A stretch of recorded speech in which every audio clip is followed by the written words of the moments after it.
world is about love. Real unconditional love comes when you sit with your kids on a Friday night and you turn the phones off, just as we did before this speech started, out of respect. That no phone call took precedence of what was being said here, and yet our children fight for that attention every single week.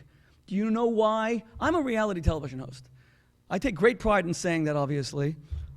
If you take the continuum of human existence, you begin with the single-cell amoeba. Right above that is the reality television host. Right above that are cockroaches, vermin, other creepy crawlers. Why is reality TV the hallmark of American culture and civilization today? That's why the writer's strike barely affected our culture. Just shove all the reality TV, and it got higher ratings in places like NBC. Americans are dumber than fifth graders, all these shows, because Americans will do anything for attention. So bereft are they of love because they have no Sabbath. We must mainstream the Jewish idea of Shabbos and turn every Friday night into family night and have non-Jewish families practice it the way we practice it. We must give them a model of heroism that doesn't involve shooting people in a movie or taking off your clothes for attention. When your parents invite guests and your children witness it, they become great like Abraham. Incredible. Odysseus, Agamemnon, Achilles, they're all celebrated in Greco-Roman literature for their triumphs of their fellow man. But our great hero, Abraham, is celebrated for being a caterer. The Bible celebrates the fact that he sat outside his tent and invited people in.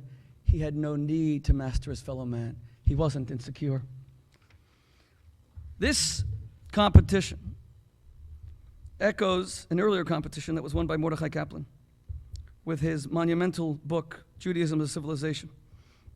If any of the students here just go to the Hillel resource for Jewish students, myjewishlearning.com, you will find the following statement about Kaplan. Kaplan was willing to embrace the belief that non-Jews could also operate as transmitters of religious ideals. I embraced that concept when I was the rabbi at Oxford. We set up an organization called the L'chaim Society. We had non-Jewish members, thousands of them. They by far outnumbered the Jewish members. They came on Friday night. They fell in love with the Sabbath. They came on Purim, fell in love with that holiday. Our first non-Jewish president was the grandson of the prophet of the Mormon Church, Michael Taft Benson, who today is the president of Southern Utah University. His wife's grandfather was the next prophet of the church, Gordon Hinckley, who died 3 weeks ago. He has brought Elie Wiesel to lecture at his campus. I'm speaking there. He has gone to Israel 27 times. He wrote his PhD thesis on Harry Truman's recognition of the state of Israel and just named his baby Truman Taft Benson. Although he's one of the most important Mormon families because he identifies with Jewish spirituality amidst being a devout Mormon. Our next non-Jewish president was a young man named Cory Booker, who today is arguably the second most important African-American politician in the United States after Barack Obama.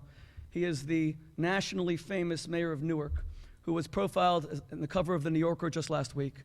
Cory was president of L'chaim, studied Judaism with me almost every single day, celebrates it even as the mayor of a city that is 60% African-American, 30% Latino.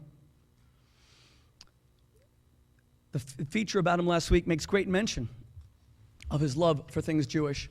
When Birthright did their first mega event on the North American continent in October, they invited 2 speakers to lecture to 1,000 Jewish students in order to continue whatever pride was instilled in them upon visiting Israel.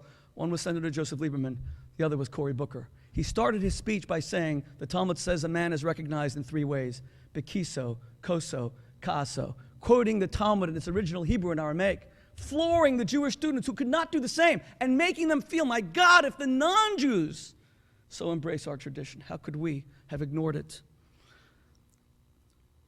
In summation, my friends, the writer Rodney Stark, in his book Historical Consequences of Monotheism, says that Jews constituted 10% of the Roman world and attracted many pagan God-fearers to their synagogues.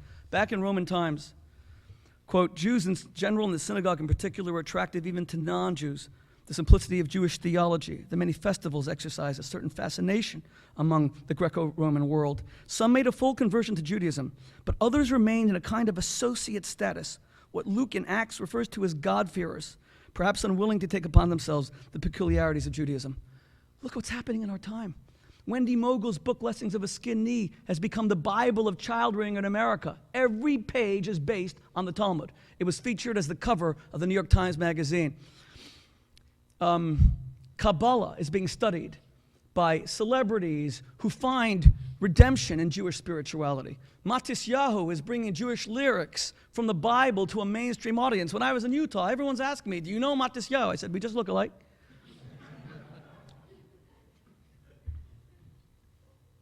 We have to accelerate this trend. The book that I propose to write will be about identifying what are the core Jewish values that can help redeem America, because the time has come to disseminate those values. Every other religion focuses on the great questions of existence. Where do you go when you die? What do heaven and hell look like? When's the last time you heard a speech from a rabbi about that? Jewish values focuses on the small questions of existence, and those are the ones that America fails at so tragically. How do you stay married for 60 years and not make divorce? 50%. How do you talk to your children and actually inspire them? How do you learn not to be jealous of your friends' achievements so that you don't gossip about them, slander them? How do you use materialism for a sublime purpose as opposed to being governed and mastered and ruled by it? My friends, in conclusion, whether Barack Obama or whether Hillary Clinton or John McCain or Mike Huckabee becomes the president of the United States, it will not make any difference to the 50% divorce rate, but the Jews can, through mainstreaming the Sabbath. Whoever becomes president, it won't make any difference to the 80% of our 17-year-old girls who have lost their virginity to men who may not love them and who have not earned them. But the Jews can make a very big difference by emphasizing their value of the Eshes Chayil, of that special woman of valor. Whether whoever becomes president will not make a dent in these figures of in the figures of women, 1 out of 3 in America who are on antidepressant, Prozac, Zoloft, Paxil, according to the Washington Post. But the Jews can, through their teaching, that you're not special because you're young or thin, but because you have a spark of the divine. Finally, 35% of all American marriages are utterly sexless, utterly platonic, so that husbands and wives can't even enjoy real intimacy. No presidential candidate will touch that statistic, but the Jews can, because we are a religion that says that sex is not something carnal, it is not something lowly, but rather it is the highest form of knowledge. Thank you very much.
I think what made Judaism exciting at Oxford, and the reason we were able to impact on so many Jewish students, was when they saw their non-Jewish friends being so excited about the faith. I mean no offense when I say that we Jews have ceased to be leaders and now we've become followers. That's what assimilation means. Assimilation means that you want to be part of the mainstream. And that's understandable. We've thrown tens of billions of dollars at Jewish outreach to bring Jews back. I think the model is flawed. We have to bring Judaism to them. How many rabbis tried to get Jewish parents to come to a seminar on Jewish parenting over the past 20 years? Hundreds, thousands? How successful were they? And then one woman who is not that religious, I don't even know Wendy Mogul, I was just astonished by how good her book is. She writes this book, and everyone starts reading it, and the non-Jews start recommending it to their Jewish friends. Come on, be honest, if you're a Jewish parent and you hear, oh, someone wrote a book about parenting according to the Talmud, yeah, you're running to the store to buy it, I know. But then your non-Jewish friend comes to you next door and says, gosh, you got to read this book, it's just amazing. suddenly you're interested because you, as a Jew, have been so exposed to these ideas that you're immune to it. There's a Jewish